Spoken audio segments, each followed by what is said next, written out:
Bonjour. La châtellenie, c'est-à-dire toutes les terres dont dépendait le château, dans un texte daté de 1591, comprenait les territoires de la Chaux-des-Crotenay, de Cise. Jusqu'à présent, tous les seigneurs de la Chaux-des-Crotenay sont appelés les seigneurs de la Chaux et de Cise. Cornu. Maisonneuve, connue actuellement sous le nom de Pont de la Chaux. Morillon. Entre-deux-Monts, parfois dénommé Sous-Malruche. Le Châtelet, Montlibaud, puis aux environs des années 1350-1400, les communautés de Lapernat et de Cran, ces deux dernières étant issues de la châtellenie de Châteauvillain. Les terres de la châtellenie, quant à elles, sont situées en limite des territoires sous l'influence des familles de Salins, puis celles de Châlons, et à la limite des terres sous l'influence de l'abbaye de Saint-Oyen, plus connue sous le nom de Saint-Claude actuellement. Le château se situe sur une éminence entourée de terres marécageuses, ce qui lui permet un contrôle efficace d'une des voies majeures du Moyen-Âge. C'est la voie qui relie Salins-les-Bains au Haut-Jura et à la Suisse.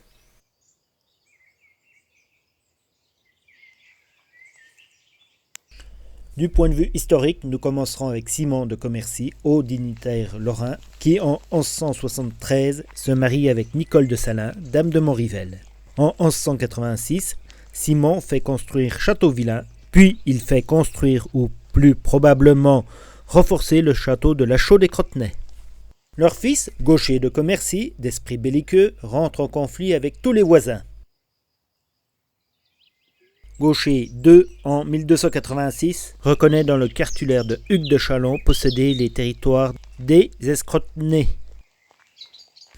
Ensuite, par mariage, la châtellenie passe à la famille Arbon, qui était fidèle aux Viennes et qui se retrouve affiliée à celle des Châlons, suivant la politique de Jean le Sage. En 1356, le chevalier Étienne d'Arbon, seigneur de la Chaux-des-Crotenay et de Cise, affranchit les habitants de Cise. C'est dans ce texte que nous trouvons la première mention du château, pour le moment. Toujours par mariage, la châtellenie passe brièvement dans la famille des Grandvilliers, originaires du territoire de Belfort, puis dans celle de Falétan, et finalement dans celle de Poupet. Ces bourgeois, originaires de la ville de Poligny, occupent le poste de grand argentier des Salines de Salins, ce qui les met en relation avec les comtes de Bourgogne, qu'ils vont suivre pendant de nombreuses années. En 1503, le château reçoit la visite de Philippe de Habsbourg, dit Philippe le Beau, roi des Pays-Bas, qui vient d'être couronné roi d'Espagne. Une des personnes les plus importantes de cette famille est Charles de Poupet. Il est tout d'abord conseiller de la régence de Charles Quint, où il est chargé des exercices physiques. Puis il occupe le poste de grand argentier, c'est-à-dire comptable. Il rédige le contrat de mariage entre Charles Quint et Isabelle de Portugal. Comme un signe honneur, il a le droit à la première danse. Le 9 août 1529, il ratifie au nom de Charles Quint le traité de Cambrai ou la paix des dames qui met fin aux guerres d'Italie. Il meurt, on l'enterre assis dans son fauteuil, l'épée à la main, en l'église de Poligny. Ses fils poursuivent son œuvre en tant que défenseurs et protecteurs des savants et artistes du pays. La châtellenie passe dans le giron de la famille Labaume. Cette famille sont connus comme les comtes de Saint-Amour. Ils font de la châtellenie une baronnie. Cependant, ils la laissent péricliter du fait de son éloignement. Pendant la guerre de 10 ans, plus précisément en 1639, le château est assiégé et occupé par les Français, les Allemands et les Suédois. Il est repris quelques semaines plus tard par les francs-comtois du baron d'Arnand, qui est nommé gouverneur de la région. C'est après les conquêtes de Louis XIV qu'une ordonnance ordonne la destruction du château. Le château est démantelé par l'entrepreneur François Libaud, notable de la Chaux-des-Crotenay.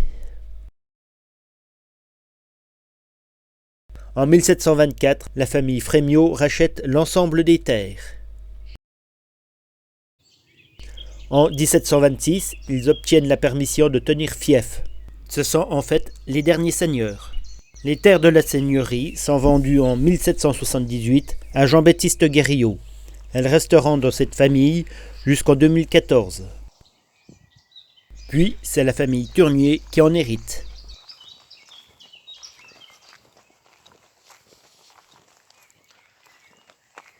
L'opération 2011 a consisté principalement à la conservation des maçonneries qui menaçaient de ruine, à faire un relevé détaillé des vestiges en plan et en élévation, ce qui a permis d'obtenir un plan général du château. La période 2012-2016 a été consacrée à l'étude des ponts. La première période, c'est-à-dire 2012-2014, consiste en la fouille du pont d'Ormans. La vue d'ensemble,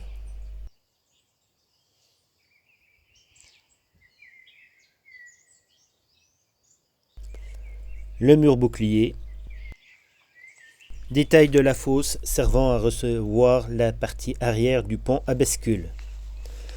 Cette fosse a permis de tirer les conclusions sur l'ensemble des ponts. Le pont d'Ormans est constitué de deux parties, la partie verte et la partie la plus récente. Ça veut dire que le fossé a été recreusé et ils ont reconstruit 3 piles. C'est un pont courbe, d'une hauteur avoisinant les 5 mètres, dont le tablier est en bois. Nous n'avons retrouvé aucune pierre pouvant constituer une voûte. Ça fait plusieurs fois que je vous parle d'un pont à basculement arrière. Voici un exemple de fonctionnement.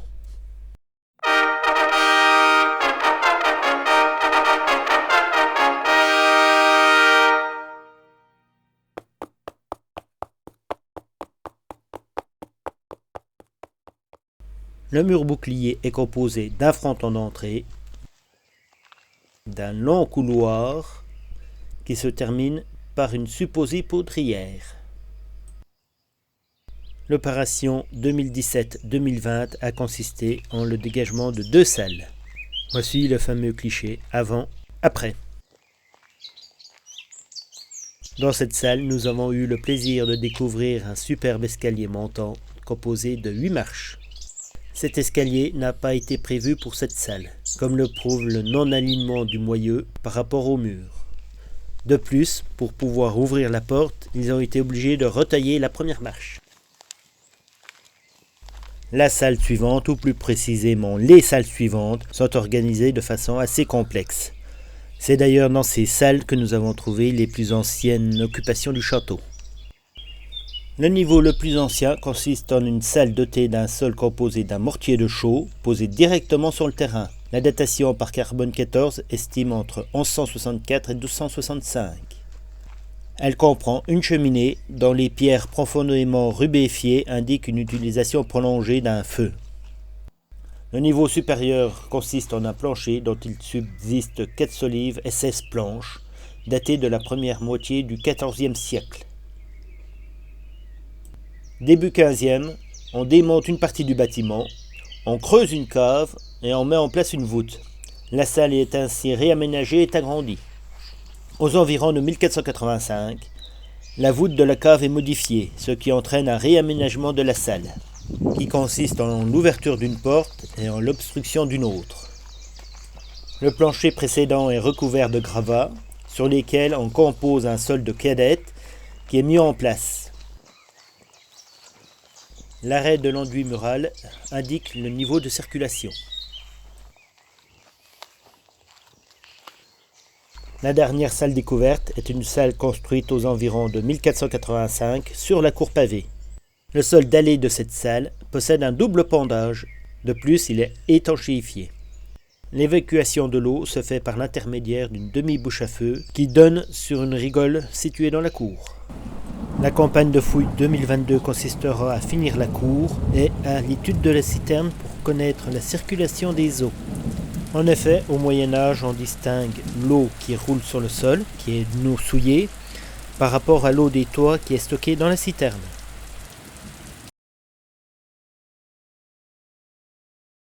Et pour finir cette présentation, quelques objets découverts lors des fouilles. Des boulets de 48 mm de diamètre, qui sont des boulets d'Oculovrine, plus précisément des boulets de Focono. De la porcelaine chinoise, datée de Charles Quint. Des carreaux en céramique pour des poêles de masse. Quelques rares monnaies. Et plusieurs jetons de Nuremberg utilisés principalement pour la comptabilité.